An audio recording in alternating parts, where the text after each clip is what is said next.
começou, escuta a cornetinha. Começou, bendita hora, e eu já aviso a você, para o Brasil todo, direto aqui da Rede Vida de Televisão, o melhor programa da tarde. Não tem pra ninguém, você vai procurar em todos os lugares, em todas as televisões, e não vai encontrar um programa de tanta qualidade como esse, porque aqui só vem os melhores. Eu já avisei vocês, eu acho que vocês têm que saber por que vocês estão aqui. Vocês já sabem.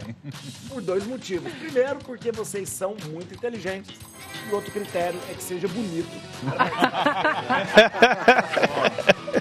Aqui é proibido entrar gente feia nesse programa. Eu já falo, já tem muita coisa feia no mundo pra gente ficar mostrando na televisão também. Não, então a gente só vê gente bonita aqui.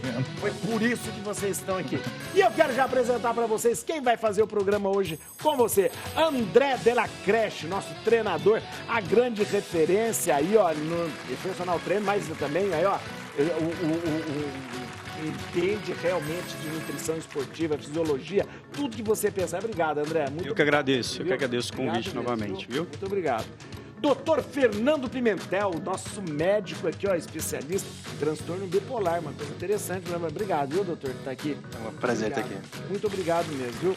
Atenção, eu tô aqui com o Gui Peixoto, empreendedor, mas ó, olha aqui, ó. Aqui, ó. Obrigado. Não é lançamento, você lançou quando? O livro? Setembro. Ah, não, é lançamento, setembro, é lançamento. Olha que interessante aqui, ó. 101 princípios, olha aí, 101 princípios do essenciais do empreendedorismo. Olha que beleza. Olha que livro maravilhoso aqui. Você vai falar pra gente. Com certeza. Olha aí que beleza. Obrigado. Eu que obrigado, viu? E a doutora Carolina Cursi, doutora ginecologista do Fed. Obrigado. Eu que agradeço. Muito obrigado mesmo por aqui. Então, o programa promete porque tem muita coisa. Vamos começar com o pensamento do dia, que é este aqui. Não se arrependa de envelhecer. É um privilégio que nem todos têm. Richard Gere. Ele fala isso porque envelheceu bonito mesmo. Aqui, ó, o Richard Gere, eu nunca vi como é bonito assim. Ele pode falar isso. Mas tem uns que, pelo amor de Deus, olha, ó. Richard, não se arrependa de envelhecer. É um privilégio que nem todos têm. O Richard Gere é budista também, né? Ele é ligado lá com o negócio de zen, budismo, do coisa lá. Mas olha, muito interessante. Ó, vocês querem falar alguma coisa sobre isso? Não, prefiro não comentar. Vamos lá, você quer participar com a gente? Então você vai participar primeiro respondendo a nossa enquete. A nossa enquete hoje é o seguinte: você sabe lidar com o envelhecimento? Vai lá, isso mesmo. Vote aí pelo nosso Instagram oficial, @programa Bendita Hora. Você lida bem com o envelhecimento? Você sabe lidar? Então pode votar aí pra gente saber. E você pode participar com a gente aqui, mandando a sua opinião, mandando a sua pergunta, mandando a sua participação pelo YouTube, youtube.com/TV Rede Vida. Ali você manda a sua pergunta no chat do YouTube. Muito bem, vamos começar então com o Paulinho. Dá licença aqui. Vamos lá, gente, vamos começar aqui a conversar. Olha, muito bem, vamos para a primeira notícia aqui que a gente vai trazer. Vamos lá? Tá aqui. Número de partos entre mulheres de mais de 40 anos.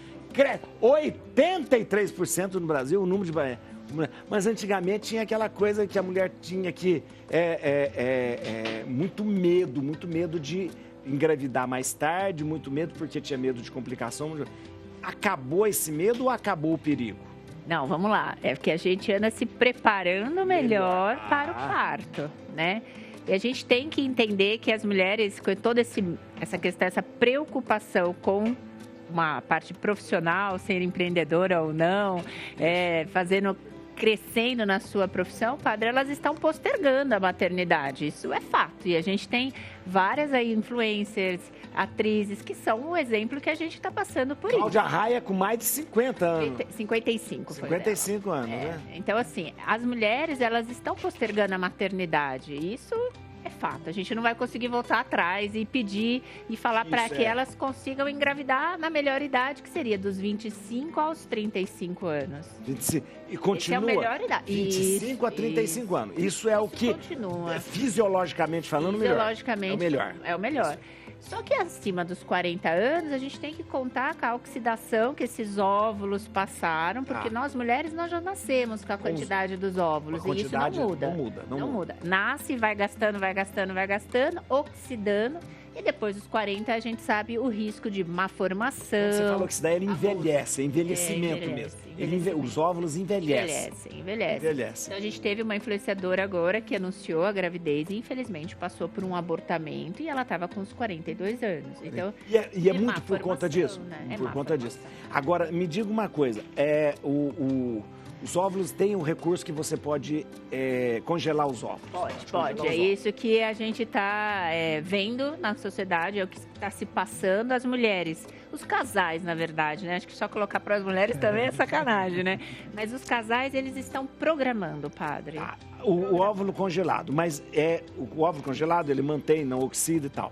Mas o corpo da mulher, ele envelhece também? Envelhece. O útero, para receber. Envelhece. Então isso não tem Por isso que a gente pede um bom acompanhamento da atividade física, reposição de suplementação. Isso. Então, isso tudo vai dizer também como que essa mulher vai fazer na gestação. Uma coisa é você guardar o óvulo ou lá o embrião, deixar lá guardadinho. Outra coisa é você falar da gestação. São coisas diferentes.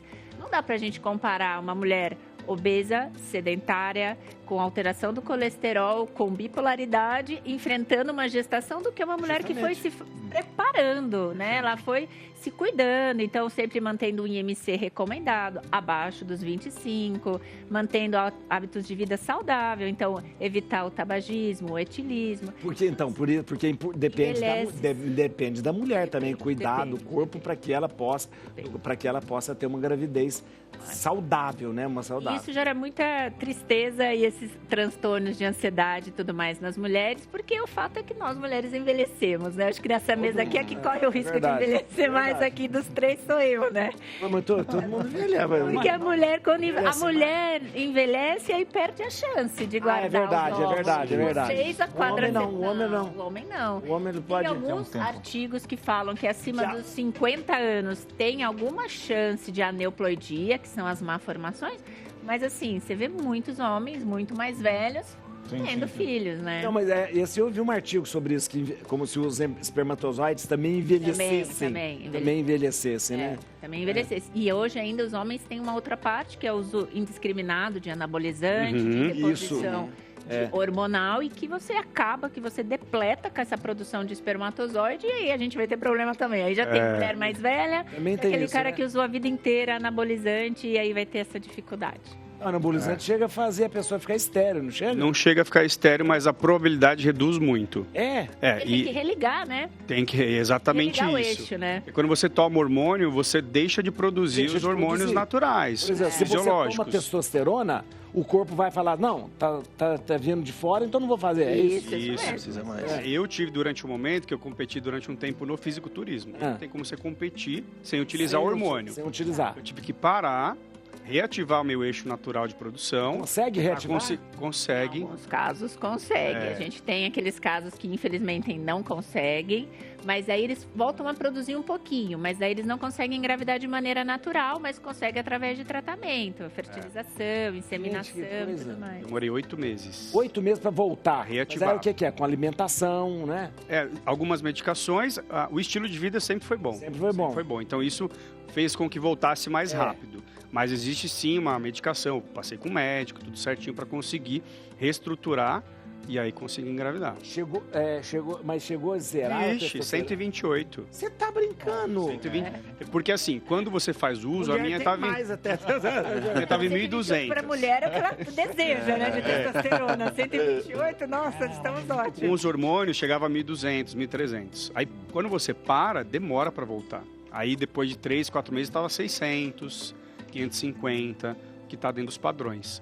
Mas a qualidade dos espermas não estava boa ainda. A qualidade, é verdade. Exato. Então é isso. Demorou. E eu fico imaginando que a produtividade também acaba sendo impactada, né? Porque no meio de toda assim, porque você tem que colocar vários chapéus, né? Papel de mãe, papel de educadora, o papel de pai, o papel de construir negócios, e aí tem que administrar muito bem a agenda de manhã, de tarde, de noite. Então acaba gerando transtornos também, né? Ansiedade. Eu tive já um transtorno também de ansiedade, muito para tentar fazer tudo, cuidar da saúde, cuidar do corpo, e ainda ser produtivo, ganhar dinheiro, cuidar da família, então. E ainda vira uma médica e fala assim para você, olha, então você vai ter que ter relação nessa data, porque quando exatamente isso. Daí Aí eles falam pra mim, Carol, como, não vai né? rolar. Se vira. Não vai rolar, não vai rolar. Fica difícil. É isso aí Difícil, mesmo. tem que rebolar desse jeito, e aí não dá. Olha, muito bem. Eu fiz, olha, pra você ver uma coisa, eu faço exame para cardiologia, meu cardiologista pede tudo.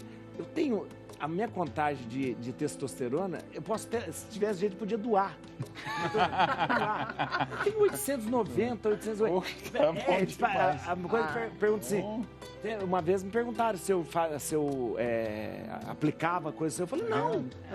Mas é o estilo de vida, Não, é. metabolismo alta, massa magra vai subir. É estilo de vida. Vamos lá. Transtorno bipolar afeta 140 milhões de pessoas no mundo e tem difícil diagnóstico. Especialistas destacam que ele pode ser como de outros distúrbios da mente, como transtorno depressivo, que dificulta o seu tratamento. Doutor Fernando, eu acho uma das coisas que mais é difícil, eu acho que é essa coisa do diagnóstico, muito nessa área, é muito complicado, porque as pessoas geralmente elas reclamam assim, eu estava tratando disso, mas descobri que não é isso. Eu já escutei muitas histórias dessa forma, sim. né? E de repente tive que mudar todo o meu tratamento, né? Exatamente. É porque é difícil ou é porque de repente a gente não consegue detectar mesmo?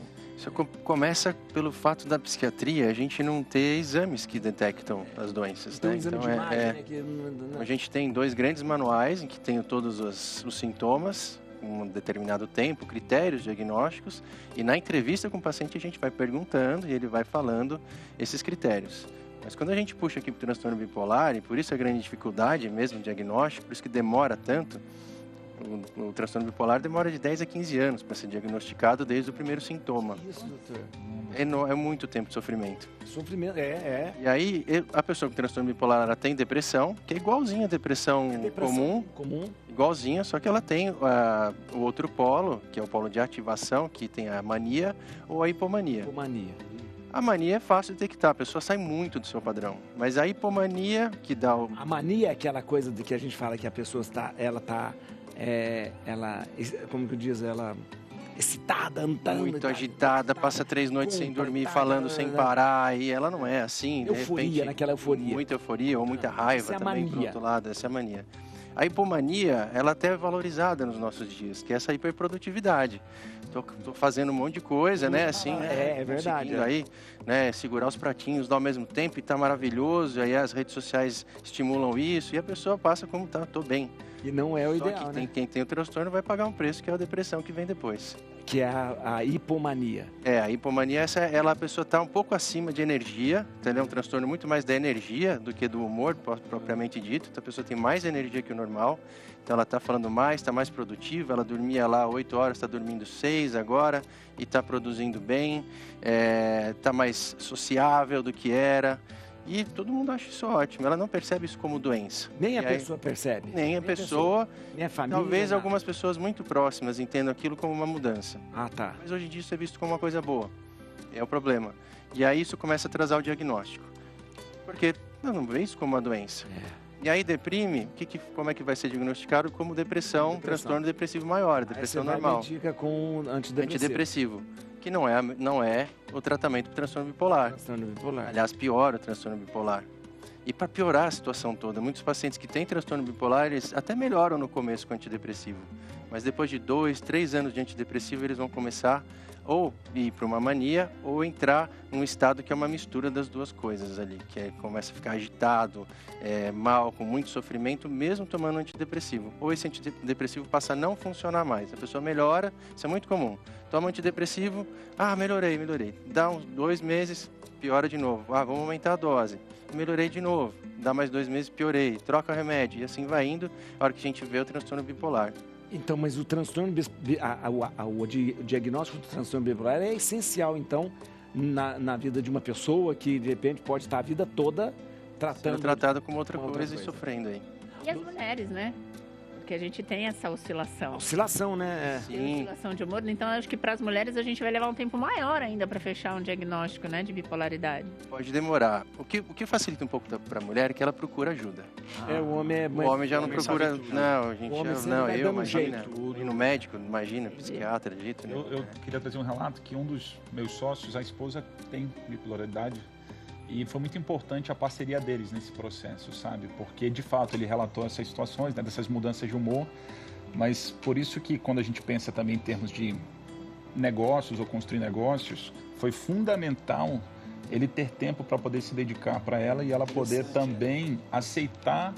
Ela levou o processo, realmente aceitar levou. Que tinha doença. Aceitar que tinha, foi um processo, mas foi um tipo de situação que a gente escolheu trabalhar junto e apoiar ele, sabe? Então, é importante, né, no seu círculo, queria ouvir um pouquinho, doutor, porque é importante no seu círculo de amizade ou no seu círculo de negócios, você ter pessoas que compreendam a situação que você está e apoiem, porque eu acredito que o apoio foi algo acho que é importante para auxiliar no tratamento, certo? Fundamental, tanto que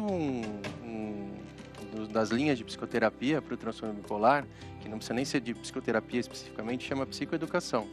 Então, quando alguém tem transtorno bipolar diagnosticado, a gente tem que espalhar para a família, ensinar a família sobre o transtorno. Isso é fundamental. Entender isso, tem que saber muito bem. A gente fala que eles têm que virar experts na doença. Para entender, identificar sintoma quando a pessoa... Porque ela pode estabilizar, mas pode ser que um dia volte a oscilar.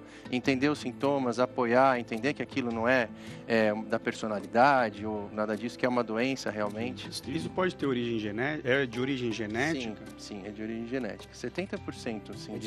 Isso é uma dica que a gente genética tem. significa hereditário ou hereditário. Não? Hereditário. Ou seja, que eu vou, de repente, se a família tem, é importante a pessoa estar mais atenta. Ficar de olho. Tem algo que eu aprendi também, doutor, que é importante acompanhar todos os remédios que a pessoa toma, não é isso? Porque eu recordo que ela chegou a tomar um remédio diferente do que estava habituada, mas esse remédio era outro tipo de dor, mas esse tinha alguma substância que afetou... que não tinha nada a ver para o tratamento dela. Mas afetou os remédios que ela tomava para tratamento. Aí essa é uma outra curiosidade. É importante mesmo. Saber o que está tomando. Saber tudo mesmo. Tudo que está tomando. O transtorno bipolar era chamado antigamente de psicose maníaco-depressivo, não é isso mesmo? Mudou esse nome, né? Sim, sim. Por que mudou? O nome é muito estigma, né? Estigma é uma das causas. O nome psicose dizer uma coisa... Psicose remete sempre a um quadro psicótico. A pessoa saiu da realidade, está tendo alucinações ou delírios. Que seria muito o transtorno bipolar tipo 1 hoje em dia, que é esse clássico da mania. A mania muitas vezes vem com psicose junto. Mas a gente sabe hoje que a doença é muito mais ampla que isso. Então ela vai ter a mania que é psicótica, pode ter a depressão psicótica, mas a maioria das pessoas não vai ter um quadro psicótico. Por isso o diagnóstico é mais complicado. Tá? Doutor, rapidinho, só um dos remédios clássicos, né, do transtorno bipolar é o lítio, né? Lítio, né? Que é um regulador. Continua. Isso. Que é um remédio tão simples, é uma coisa tão simples, né? É o regulador de humor, Estabilizador de humor. Ainda é o melhor. Não é todo mundo que responde ao lítio, não é todo mundo que tolera o lítio, né? Tem efeitos colaterais, mas ele continua ainda a medicação de escolha. Assim. Então, você vai em congressos de pessoas que estudam transtorno bipolar, tem mesas que falam, vale a pena tentar lítio para todo mundo? Sim. Isso tem que ser feito pelo especialista, né? Porque é um remédio complexo de se prescrever, tem que ter monitoramento no sangue e tudo. Sim, claro, exatamente. Mas ele é um remédio ótimo ainda. Olha que interessante, interessante. Legal. Dá licença, gente, olha quanta coisa. Vamos... Exemplos de empreendedorismo social no Brasil. Se a gente fala de empreendedorismo, é claro que o Gui Peixoto que sabe de tudo isso, porque são 101 princípios essenciais do empreendedorismo. Isso, 101. Então, nós temos no Brasil pessoas que se destacam justamente pelo empreendedorismo, né? Mas o empreendedorismo social, ele tem um jeito diferente de acontecer? Eu acredito sim. Na verdade, eu já convivo com empreendedores sociais e sempre está muito relacionado a alguma história de vida. Sempre. Você vê os empreendedores sociais, por exemplo, alguns nomes que eu gosto muito, né? Gerando Falcões mesmo. O Lira tem uma iniciativa maravilhosa, muito apoiado por vários empreendedores. E o empreendedorismo social, o empreendedor sim, ele precisa viver isso como um propósito, né? Ele precisa escolher isso, precisa escolher uma comunidade também que ele queira apoiar. Lá em Maceió também, em Alagoas, a gente tem algumas iniciativas também de empreendedores sociais e eu conheci um dos empreendedores em lá a história dele está muito ligada à comunidade também. Sim. Por exemplo, eu já vi muita gente querer investir em projetos sociais, mas não basta você chegar com recurso financeiro, querer apoiar, você tem que ter uma conexão com a comunidade. Sim, você precisa... Não basta vir de fora como não, né? Assim, isso aí não basta vir de fora, porque hoje existe uma desconfiança também, né? Quem quer apoiar, por que quer apoiar, até porque muitas pessoas às vezes procuram projetos sociais muito menos pelo propósito de querer apoiar a comunidade, muito mais por marketing, né? E o empreendedorismo social, você tem que estar muito mais preocupado com o impacto que gera.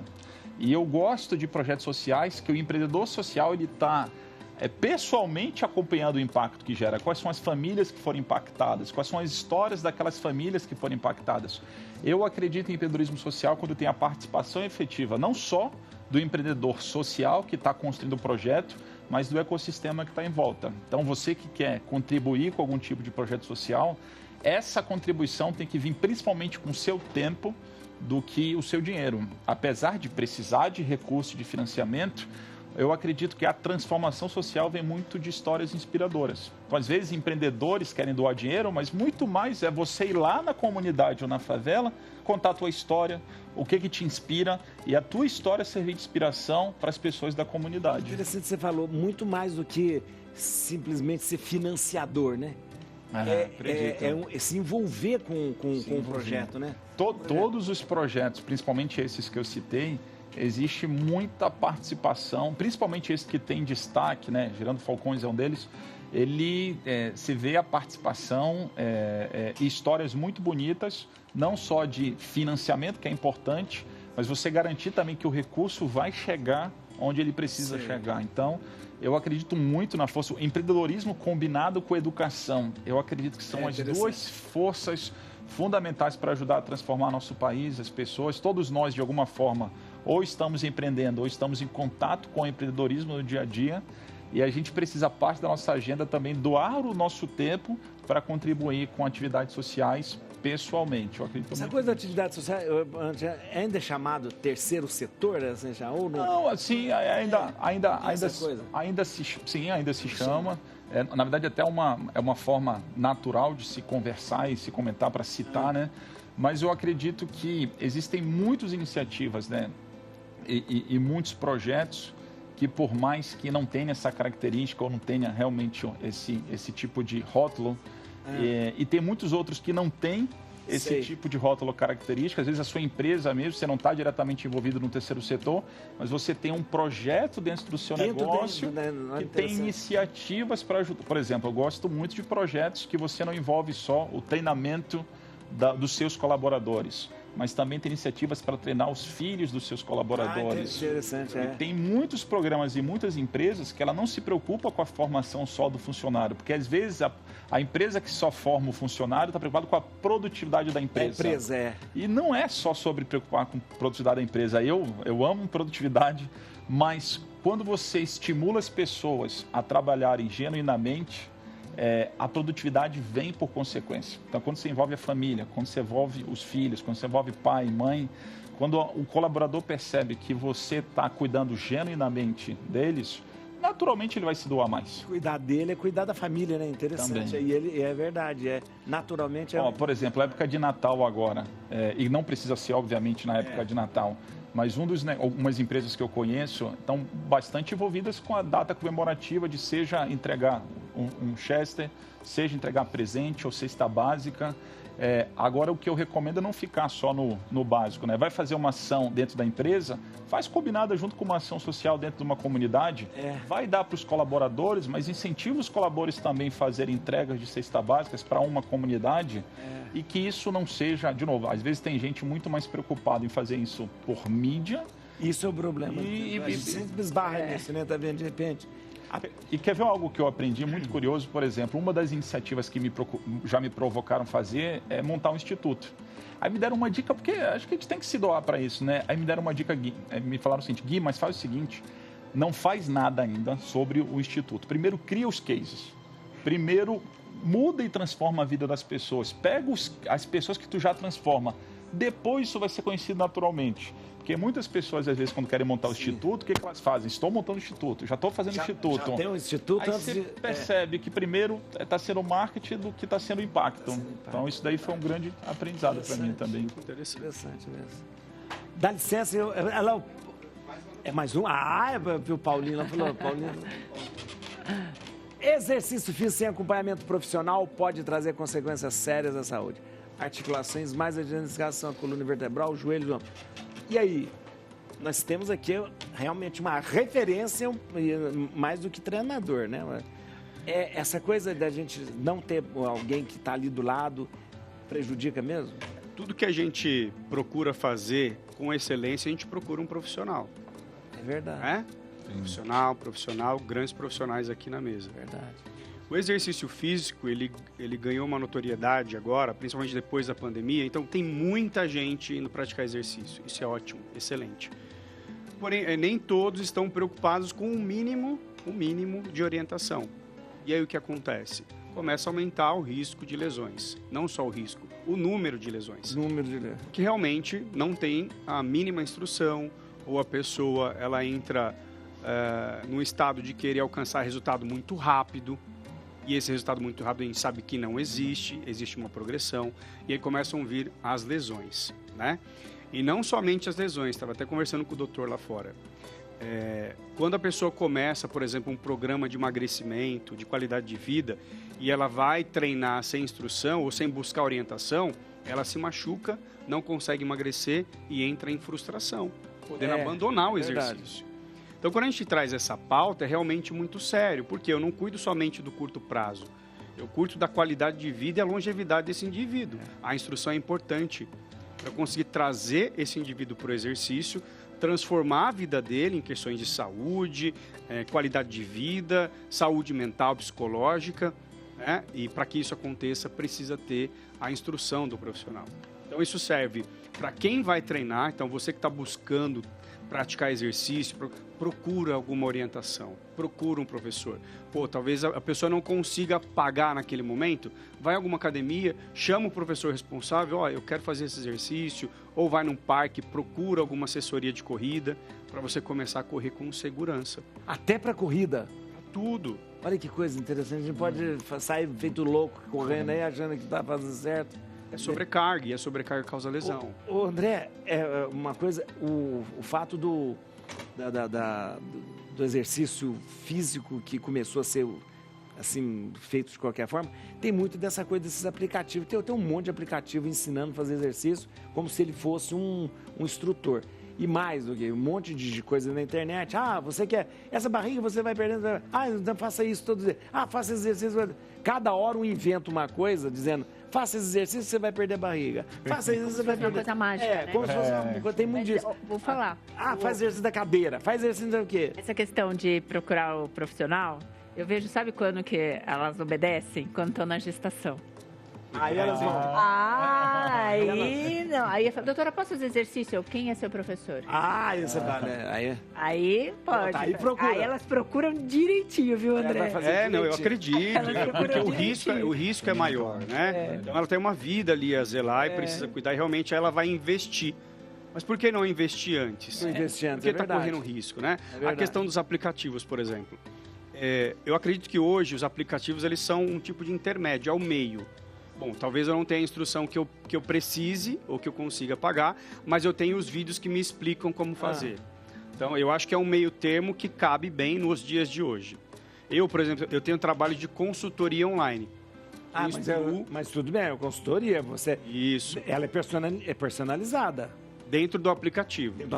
Mas você pode contratar um profissional que o custo é menor e você envia os vídeos para ele fazer a correção. Tem essa opção. Né?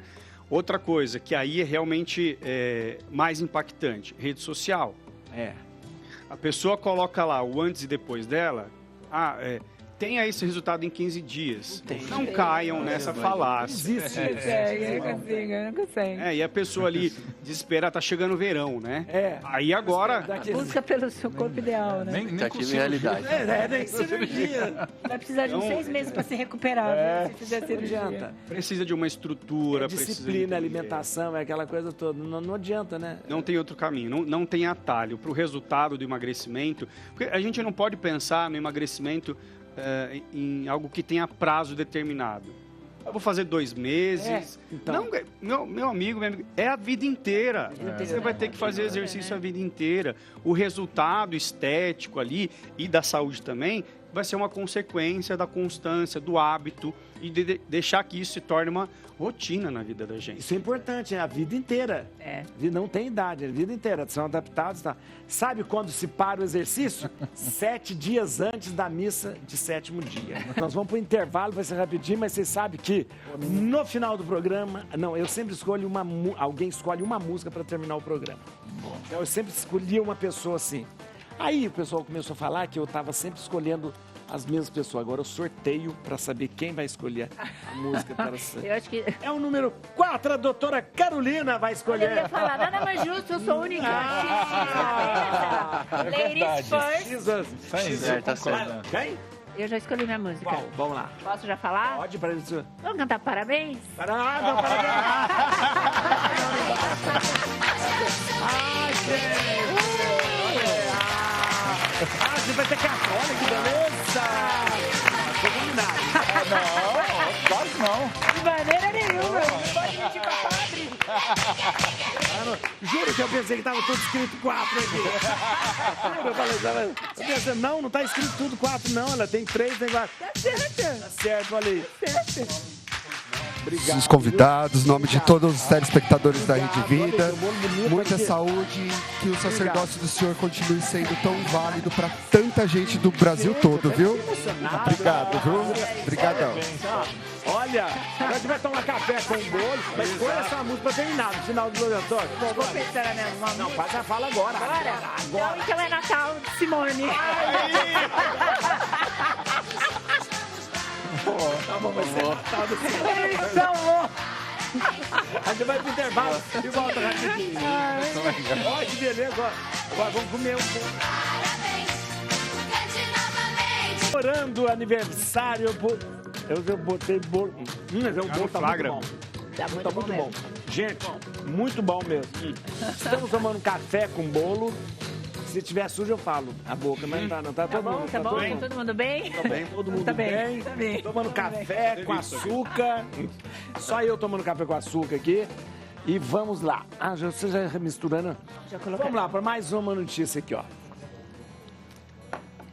Diabetes.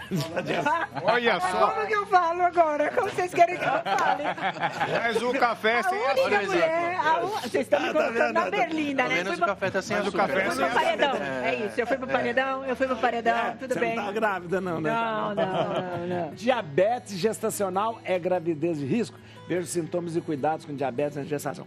Muito bem, diabetes gestacional, geralmente as mulheres podem ficar diabéticas durante a gestação, é isso? Podem. Então, tudo que a gente fizer o diagnóstico depois de 20, 25 semanas, então a diabetes gestacional a gente faz o diagnóstico entre 24 semanas e 28 semanas, né?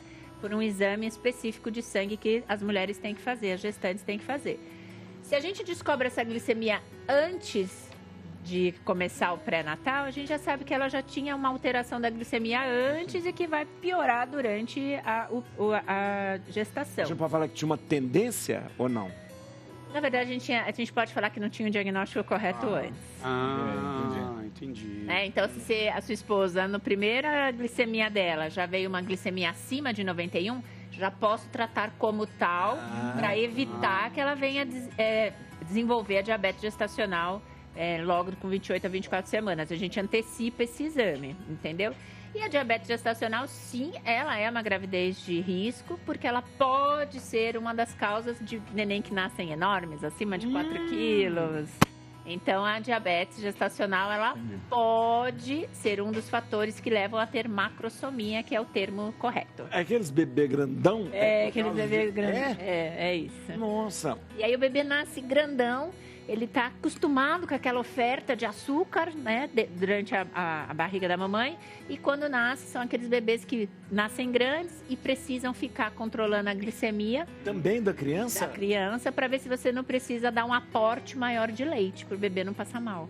E no caso, essa criança teria algum risco, de repente, de mais tarde desenvolver, às vezes até obesidade, essa coisa? Tem? Por isso que a gente pede o exercício físico na gestação, porque a gente precisa entender de uma vez por todas, tudo que a gente come durante o pré-natal, a gestação, é um print metabólico que você faz nesse bebezinho. Interessante demais. Então, se a mãe vive, né, comendo carboidrato, não come uma fruta, não come nada, padre, não tem como chegar lá, a criança, meu filho, come aí um brócolis. Não tem isso, porque é um print metabólico.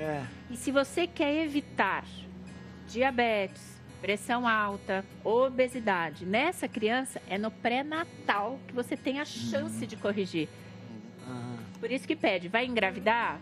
Passa o casal uns 90 dias antes, corrige hábito, esse marido vai formar novos espermatozoides dali 90 dias. Então, quando a gente pede para vir antes... Pré-natal, você está falando para o casal, não é? Pro casal, pro casal. Pré-natal não é só para a mulher. Não, é para o casal. E sabia que os homens também engravidam, né? Eles engordam, eles ficam com alteração do sono. Você não ficou? Fica, porque muda. Mas não faz mais do que obrigação ficar grávido junto com a mulher. Passar por tudo que a mulher passa, fazer, é verdade. Então, diabetes gestacional, e a gente sabe que a linha de tratamento é alimentação correta e exercício físico. A primeira linha que a gente tem que tratar é exercício físico e alimentação. Depois começar com insulina e tudo mais. Na gestação pode, às vezes, ser administrada insulina também? Pode. Pode, para aquelas que não conseguem. Não consegue? É. Nossa, mãe. E esses outros tipos de remédios que geralmente se usa para diabetes? Daí a gente não deixa. Não pode. Tipo metformina. A gente... Quem já usar... Não, pelo amor de Deus. As semaglutidas, liraglutidas, tirzepatida, não pode na gestação. A gente ainda não tem um estudo de segurança para poder falar. Continue tomando. O problema que a gente tem que entender, padre, é que a obesidade não tem cura. Ela tem controle, ela tem acompanhamento. Então, uma paciente que está na obesidade, aí vai lá, procura o profissional, entra com o Ozempic, entra com o Mounjaro, entra com essas medicações, consegue emagrecer. Mas ela tem a tendência para. Então, ela vai ter que continuar o acompanhamento, mudar os hábitos, pegar mais pesado no exercício, aumentar, fazer aquela divisão do aeróbico de ganho de massa, mudar isso daí. Engravidou. Engravidou? Mantém tudo que ela já estava fazendo antes. Doutor, tem gente que às vezes não fica gorda, não fica, mas de repente tem um nível glicêmico muito alto. Por tem isso que também. A gente fala que a gente não avalia só IMC, a gente avalia biopedância. Tá. E daí você vai fazer a continha. O quanto que essa pessoa tem de nitrogênio no organismo, quanto que essa pessoa tem de massa corpórea, dividida entre massa magra e massa de gordura. E aí a gente vai fazendo essa composição. Interessante. O peso é subjetivo. O peso é muito subjetivo. É composição corporal que a gente tem que pensar, né? É verdade. Porque eu já vi muita gente que pesa pouco com bastante gordura. Bastante gordura. Exatamente. Olha que coisa. Porque não mediu composição corporal. Olha que coisa. E gordura pesa menos do que músculo também, né? Músculo pesa mais? Músculo pesa mais. Né? Em densidade, sim. Densidade, né? Sim. Quando eu faço batizado, eu falo para vocês que estiveram grávidos durante 9 meses. Quando eu falo, vocês deram a vida para... Geralmente, para alguns pais, eu falo, e você continua grávido. Uns que não perde a barriga de... Exatamente. Vamos lá, então. O bolo tá aqui, vocês não estão comendo mais. Deixei pro doutor aqui, para comer, ele não comeu. Tudo pro Fernando. Assim tá bom, Depressão mista pode causar sintomas opostos como aceleração psíquica e perda de energia. Você vai explicar tudo isso agora que eu não entendi quase nada. Né? Primeiro, depressão mista, o que é? E aceleração psíquica, o que é depressão mista? A gente fala da depressão. A depressão, então a pessoa tem um episódio de depressão. Então ela está triste ou perdeu interesse nas coisas que ela gostava antes, com muito menos energia, o pensamento é sempre pessimista, para baixo, tudo vai dar errado, está tudo muito ruim. Só que a depressão mista, ela tem essa aceleração psíquica. Imagina alguém com o corpo sem energia, não tem energia nenhuma, mas a cabeça não para. A cabeça é acelerada, a cabeça é um turbilhão e ela não consegue desligar à noite, não consegue dormir. É um dos quadros mais sofridos que eu já vi, assim. O corpo, é como se o corpo não acompanhasse o que a cabeça de repente cabeça. fizesse. Então, o corpo, a cabeça tá é muito pensamento vindo, pensamentos diferentes, ela não, mesmo assim não consegue concentrar, ter ânimo para fazer as coisas e o corpo não responde. A gente pode ter um quadro de depressão pura, sem ser do transtorno bipolar com essa característica, mas a gente sabe que a chance de ser uma pessoa com transtorno bipolar é enorme. Só não foi diagnosticada ainda. Normalmente é isso. Isso parece, isso hoje em dia está muito comum no transtorno bipolar. Transtorno bipolar. Você ter ao mesmo tempo o quadro de depressão, que você está para baixo, mas o cérebro está com muita energia acelerado. Então é como se ele estivesse naquela euforia, mas o corpo está para baixo. E essa desconexão ela acontece porque existe alguma razão por isso? A primeira razão é quando assim, aquele problema demora para diagnosticar e a doença que às vezes tinha uma fase que ela ficava lá acelerada, com hipomania, mania, igual a gente falou, e fases depressivas, que são mais comuns. E quando ao longo do tempo essa doença vai evoluindo para esse quadro, se não tratada. Entendi. É uma evolução natural da doença. A outra causa, e talvez a principal no nosso meio, é o uso de antidepressivos. Então você tem uso de antidepressivos. O uso de antidepressivo. A pessoa que usa, ela começa a usar antidepressivo, dá aquela melhorada que eu falei, só que daqui um pouco começa assim, em vez da depressão melhorar da depressão, ela acelera psiquicamente a pessoa de uma forma sofrida. Ela não melhora. Aliás, piora muito, né? É um quadro terrível. Aí que vem ideação suicida, aí que vem uma série de problemas mais graves, vontade de se cortar, esse tipo de coisa. Assim. Agora, doutor, questão você falou do uso do antidepressivo, há um mau uso de antidepressivo entre as pessoas, né? Primeiro que a pessoa usa e para de usar, usa e de repente sentiu que está bem, não tem, ou então não quer usar porque acha que tem ainda aquela coisa de achar que o remédio vicia, aquela coisa. Há um problema com essa questão da macopeia aí do Sim, né? As pessoas mexem muito, então esse é um dos problemas da gente não conseguir. Às vezes, não estou melhorando, está difícil, mas tomou o remédio? Não, esqueci de 7 dias, esqueci 4. Aí já não... O homem mexe na dose sozinho. Mexe sozinho. Né? Isso é muito comum, isso não pode fazer. Uma diminuída. Eu achei tá demais e tal, né? E outro problema do antidepressivo é que desde o Prozac, lá, que quando começou essa geração nova, eles têm muito menos efeitos colaterais, então é fácil prescrever. Começou a se prescrever à torta e à direito. Outros que causam isso, que estão sendo muito usados hoje, são os estimulantes, tipo o Venvance, Ritalina, esses aí. Também causam esse quadro. Assim. O Venvance virou todo mundo quer para produtividade, né? Assim, hoje tem pessoas que tomam o Venvance para ficar acelerado e tem que tomar um Rivotril para dormir. Pois, então fica aí Que coisa. E aí começa assim, aí vem, é uma depressão pura, mas na verdade essa pessoa tem transtorno bipolar. E prescreve, e vai indo. E aí essa pessoa chega nesse quadro, demora para melhorar bastante. Então, a psiquiatria eu acho fantástica a psiquiatria. Nossa, a psiquiatria é fantástica. Mas a psiquiatria, ela hoje, ela virou muito prescrição de remédio. Parece que é uma coisa meio... E eu acho que ela fugiu um pouco dessa coisa da origem da psiquiatria, né? A psiquiatria ela tem uma história interessante mesmo, assim. Ela começa, assim, a psiquiatria moderna, muito parecida com hoje.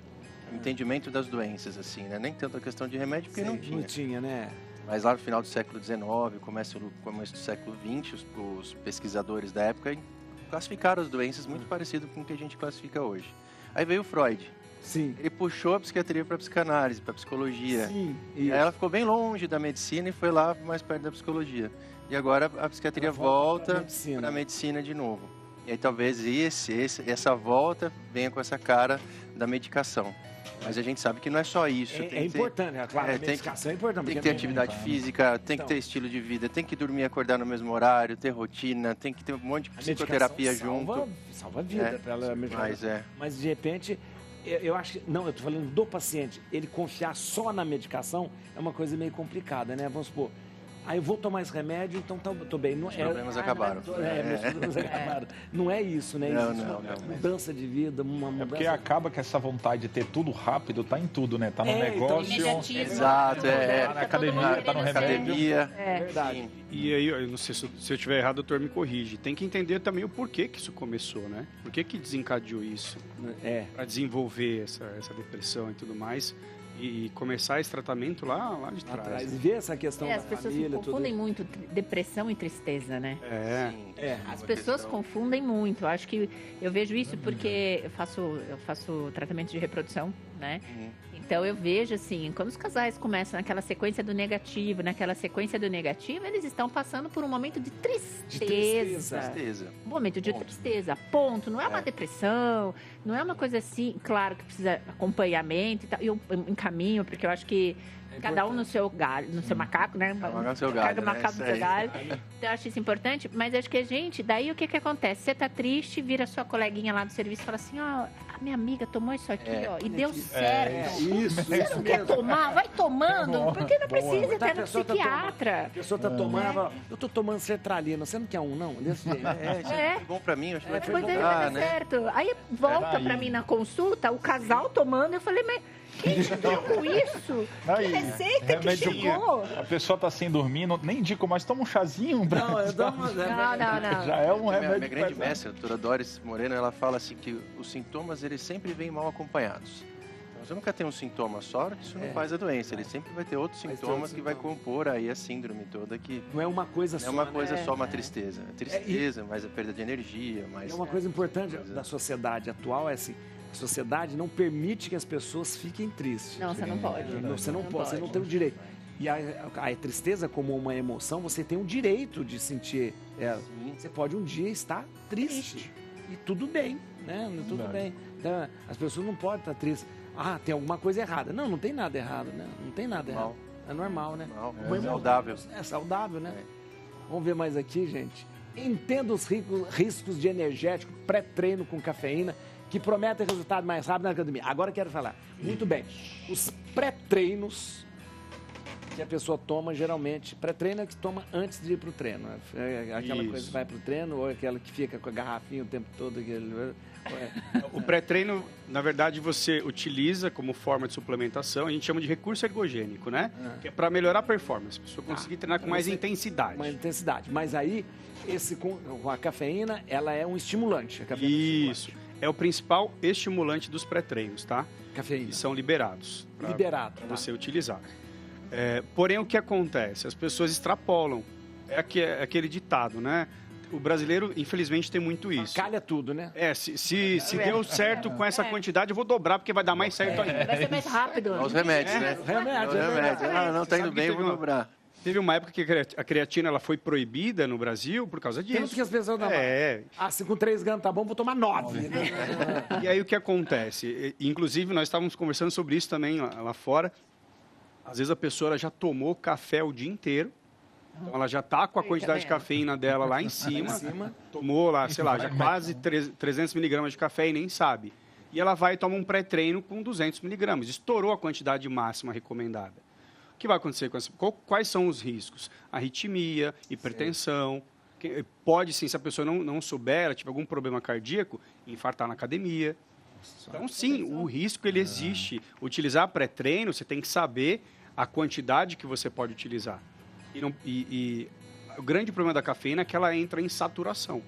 Você começa a tomar, chega um momento que ela não faz mais efeito. E você tem que tomar cada vez mais. E aí os sintomas de ansiedade, eles vão aumentando e aumentando cada vez mais. Você falou de gramas aí. Quanto que é o ideal de cafeína? 420. 420 gramas de para pessoas saudáveis. Mas isso você toma... Uma xícara de café tem o quê? Expresso vai ter 30. Nossa senhora, então... Pois é. Dá para tomar para a saúde, tanto masculina quanto feminina, para engravidar, a gente bloqueia a cafeína. Café? Os bipolares também. Os bipolares também? Também. Você vai aumentar a depressão da pessoa tirando café. É só um cafezinho, doutor. É só um cafezinho. Mas hoje a gente já tem pré-treino sem cafeína, que a gente chama de pré-treino noturno, por exemplo. Inclusive é um dos que a gente produzia, eu vou te dar. Tá vendo? Um pré-treino dele. Tá vendo? Sem cafeína, pensando em quem treina à noite. Pré-treino sem cafeína. Eu sempre falo de uma pesquisa que eu li, rapidinho, uma pesquisa que eu li assim, que tomar café sem açúcar faz você perder 90% da alegria de viver. Só porque todo mundo tomou sem açúcar, né? Só porque. Quer trazer a gente para o açúcar. Tendências de negócio para 2025, guia para se destacar no mercado.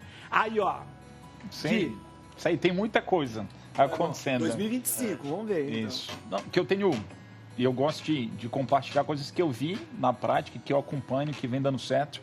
Mas, sem dúvida, muito se fala de inteligência artificial. Né? A gente vê isso em todos os setores aqui, a gente vê isso, as pessoas ainda preocupadas, assustadas, né? Como conduzir, mas é algo inevitável.